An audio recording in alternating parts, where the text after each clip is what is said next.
Assalamualaikum warahmatullahi wabarakatuh. Kami dari kelompok 8, saya Nupita Irani dan rekan saya Sri Rahayu.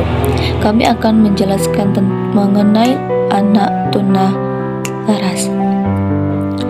Anak tunalaras adalah ketidakmampuan seseorang menyesuaikan diri terhadap lingkungan sosial, bertingkah laku menyimpang dari norma-norma yang berlaku dalam kehidupan sehari-hari. Anak tunalaras sering disebut anak nakal, dapat meresahkan atau mengganggu lingkungan keluarga, sekolah, dan masyarakat dengan anak yang berkelainan emosi dan perilaku. Adapun karakteristik anak tunalaras, berdasarkan penglihatan dan pemicu timbulnya perilaku yang menyimpang, anak tunalaras dapat diklarifikasikan sebagai berikut. 1. Penyimpangan tingkah laku ekstrim sebagai bentuk kelainan emosi. Yang kedua, penyimpangan tingkah laku sebagai bentuk kelainan penyesuaian diri. Adapun gangguan atau hambatan terutama tertuju pada keadaan belum dirinya. Macam-macam gejala hambatan emosi adalah sebagai berikut. 1. Gentar. 2. Takut. 3. Gugup atau nervous. 4. Sikap iri hati. 5. Perusak dan malu.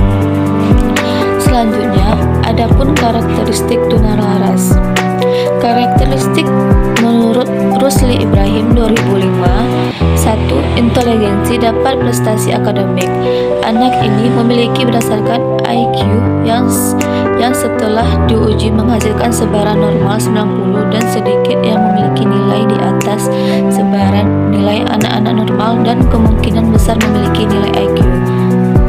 Yang kedua, persepsi keterampilan motorik. Sulit melakukan aktivitas yang kompleks, merasa enggan aktivitas malas dan merasa tidak mampu dalam melakukan aktivitas jasmani. Yang ketiga, karakteristik akademik. Kelainan perilaku mengakibatkan penyelesaian sosial sekolah yang buruk. Keempat, karakteristik sosial atau emosional. Selanjutnya ada dampak anak tunalaras. Dampak ini terdiri dari beberapa macam. Yang pertama, ketidakberdayaan yang dipelajari. Anak-anak telah mempergunakan semua perilaku penyesuaiannya untuk mencoba mengatasi keadaan yang sulit. Yang kedua, keterampilan sosial yang minim. Perkembangan pribadi yang tertekan akan menimbulkan kekurangan tampilan dalam memperoleh penguatan. Reinforcement, perilaku sosial yang positif. Yang ketiga, konsekuensi paksaan.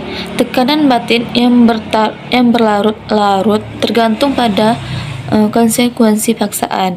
Jika anak yang cemas menarik dan menerima reaksi yang positif dari lingkungannya, yaitu simpati, dukungan, dan jasmani.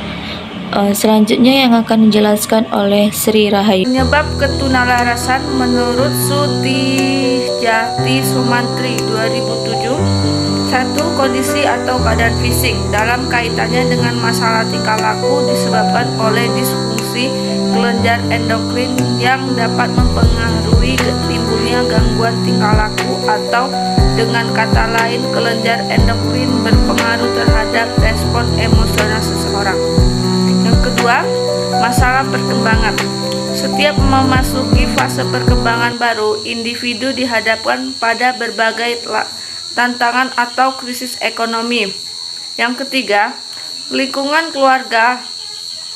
Sebagai lingkungan pertama atau utama dalam kehidupan anak, keluarga memiliki pengaruh yang demikian penting dalam membentuk kepribadian anak. Yang keempat, lingkungan sekolah. Sekolah merupakan tempat pendidikan yang kedua bagi anak setelah keluarga. Yang kemudian terakhir ada lingkungan masyarakat. Intervensi anak tunalaras.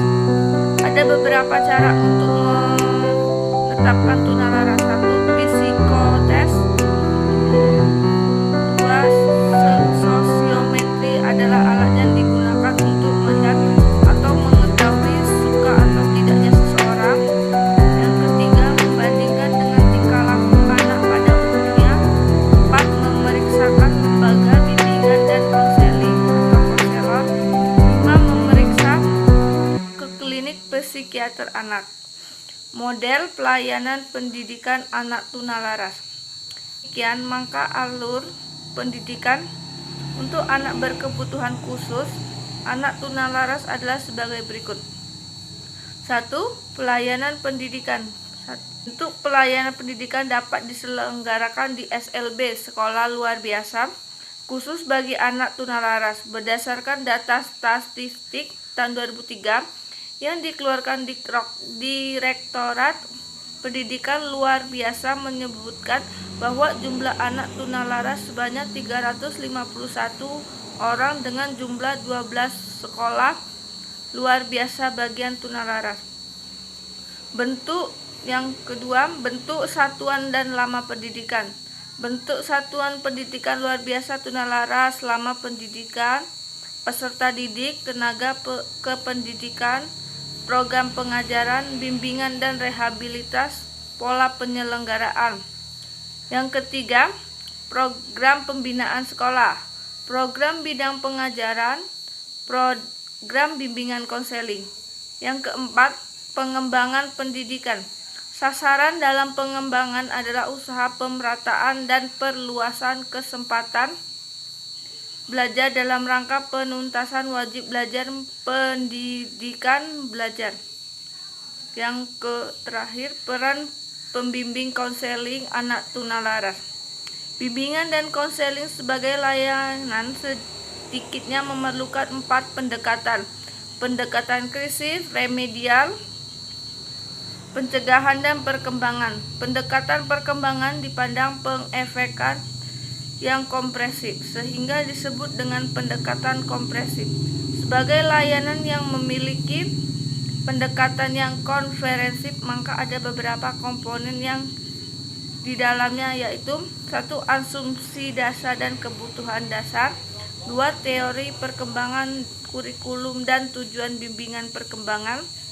Yang ketiga, prinsip-prinsip bimbingan perkembangan, program bimbingan dan konseling. 4.